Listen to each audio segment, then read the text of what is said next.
Hey everyone, welcome to the channel.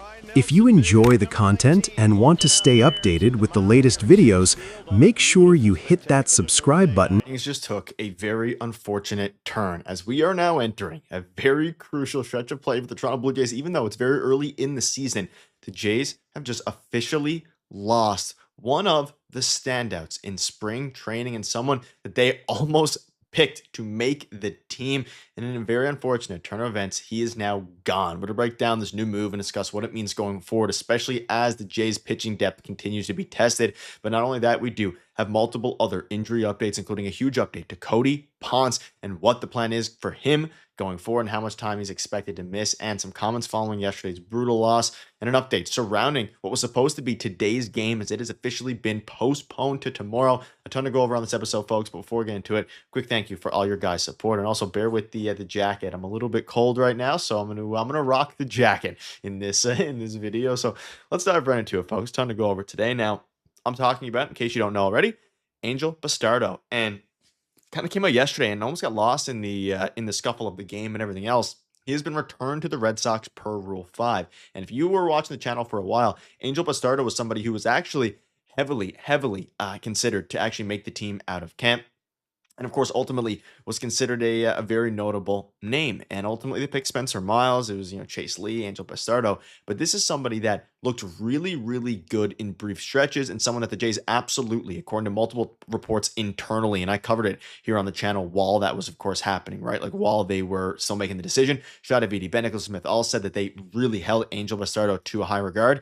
He has been returned to the Red Sox, which I'm sure the Red Sox are thrilled about. You can even see that here from Keegan Matheson. He was one of the final cuts in camps. Red Sox will surely be thrilled to get him back. And this is not somebody that I really wanted to lose. And I don't think the Jays would have wanted to either. Because you look at the test, the depth that they've already had to test. I mean, you have Mason Flaherty going 4 games in 5 nights. You have, obviously, you did call up Lazaro Estrada, but you also had Spencer Miles, who has had to go probably more in higher roles than they initially thought. All of a sudden, your pitching depth is tested extremely, and this could have been an arm, even though they did sign Austin Voth a couple days ago, this could have been an arm that they absolutely wanted to keep.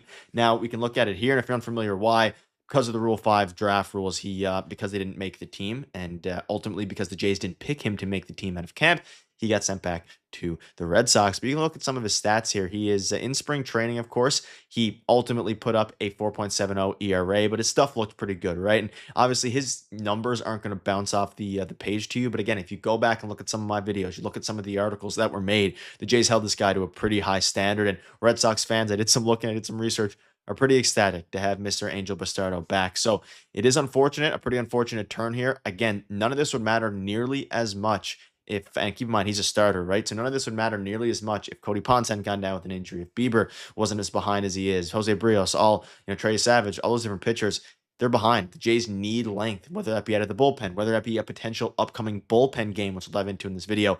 It's all very relevant right now, and I'm very unfortunate that Angel Bastardo is back, but it's a decision the Jays made. We'll see what happens with Spencer Miles. But something else to keep in mind going forward is this prospect here. And you can see from Mitch Bannon. Now, I'm going to dive into the Cody Ponce update in a moment here, but he is going to miss, as we know, significant time. That came out a couple of days ago. We do have a new update. But CJ Van Eyck, longtime Jays prospect. Since I started this channel back in August 2022, I believe we've been talking about CJ Van Eyck. I think once a top 10 prospect. He went 4 innings pitched, 5 strikeouts with 1 walk and 1 earned run in his debut yesterday night, or a couple nights ago at this point, with the AAA Bisons. As explored here, he's one of the Blue Jays options to fill Ponce's spot in the short term. So keep this in mind as well. Now, they do not have a lot of depth in AAA for starters. You have Adam Macko, who I think they want to prioritize development. You have CJ Van Eyck now. You had, of course, Lazaro Estrada. Outside of that, at this juncture, you don't have a ton of options. But CJ Van Eyck, this is somebody I wouldn't mind seeing, right? He's been in the organization for a while, has already pitched, this year and looked really, really good. We're going to start to see the next man up here. And who's going to be sent down? That's the big question, because you have Lazaro Estrada right now, and the corresponding move for that was putting Cody Ponce on the 15-day IL for now. Ultimately, you're going to have to maybe go 60-day, depending on what happens with his meeting with the doctor, which we'll dive into in a minute here to determine the severity of his AL strain, potential AL tear, or ACL tear, ACL sprain, ACL tear, But you look at this, I would love to see CJ Van Eyck pitch, because you look at what they have going forward, and we're going to dive into the schedule, we're going to do all that, but the game today got postponed. Now, because of impending weather. They already postponed the game before. They postponed it yesterday, so it's not going to be today. It's actually going to be tomorrow now on Friday, which was supposed to be one of their days off. Now, this bodes well in theory for the Jays. You get an extra day to figure things out. It still ends up being the same amount of games, just you have a day off now, which again, kind of up in the air at this point. But Game 3 arrived at Kauffman Stadium under far more pleasant conditions than earlier in the series, with dry skies and warm temperatures welcoming fans to Kansas City. The Royals were chasing history, looking to complete their first sweep of an opening homestand since 2015. Standing in their way was a Twins team that had other ideas entirely.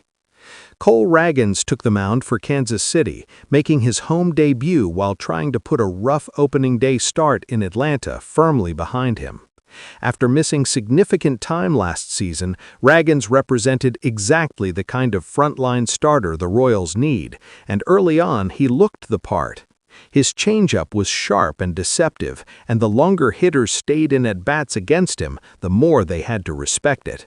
He worked through a lengthy first inning but kept Minnesota off the board, setting the tone for what would become a pitcher's duel. Taj Bradley started opposite Ragans for Minnesota. Coming over from Tampa Bay at last year's trade deadline, Bradley had posted a modest 6.8 record across 27 starts with an ERA just above 5. He showed early why the Twins believed in him, retiring hitters efficiently and showcasing triple-digit velocity on multiple occasions, a sight that had already turned heads during a prior start in Baltimore. The Twins drew first blood in the second inning in somewhat fortunate fashion. With Cody Clemens on base and Royce Lewis at the plate, a wild pitch allowed Clemens to advance. When the ball rolled into center field, he read it perfectly, hesitated briefly at third, then sprinted home standing up. Kansas City catcher Sal Perez took the blame immediately, tapping his chest and acknowledging the error. The Twins led 1-0. Through the middle innings, both starters were dominant. Victor Caratini had a leadoff single for Minnesota, and Kyle Isbell was remarkable for Kansas City, reaching a scorching .600 average on the young season at 9 for 15. But big moments with runners on base kept evaporating. Lane Thomas delivered a highlight reel throw to nail Caratini trying to stretch a hit, and Bradley repeatedly worked out of trouble with late-inning velocity. Ragans, meanwhile, was piling up strikeouts, finishing with 8 on the day, dissecting the Twins' lineup with precision, exploiting weaknesses he had identified across multiple looks. The 8th inning unraveled things for Kansas City. John Schreiber walked Josh Bell to lead off, a decision that would prove costly. Royce Lewis followed with a double off the base of the wall, putting runners at second and third. After an intentional walk loaded the bases, Byron Buxton came through with a sacrifice fly that scored Bell, extending the lead to 2-0. The leadoff walk had come to haunt the Royals. Kansas City responded with some fight in the bottom half.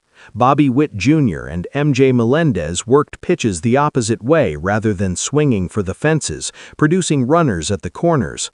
A sacrifice fly pulled the Royals within 2-1, and the crowd buzzed with possibility. But the Twins slammed the door in the 9th.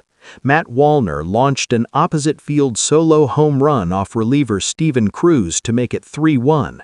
Cody Clemens, still sporting a gash on his nose from an earlier head-first slide gone wrong, followed with another opposite-field shot to push it to 4-1. Then Josh Bell, homering for the second consecutive day, crushed a hanging slider to center to make it 5-1. 3 home runs in a single inning effectively ended any Royals' comeback hopes. Justin Topa closed things out for Minnesota, retiring the final Kansas City hitters, including a punch-out to end the game. The Twins escaped Kauffman Stadium with a 5-1 victory, winning the series finale and denying the Royals their sweep. For Minnesota, it was a timely bounce-back win before heading home to Target Field for their own home opener. For Kansas City, it was a tough loss in a game that felt winnable deep into the night, one where a leadoff walk and 3 ninth-inning home runs made all the difference.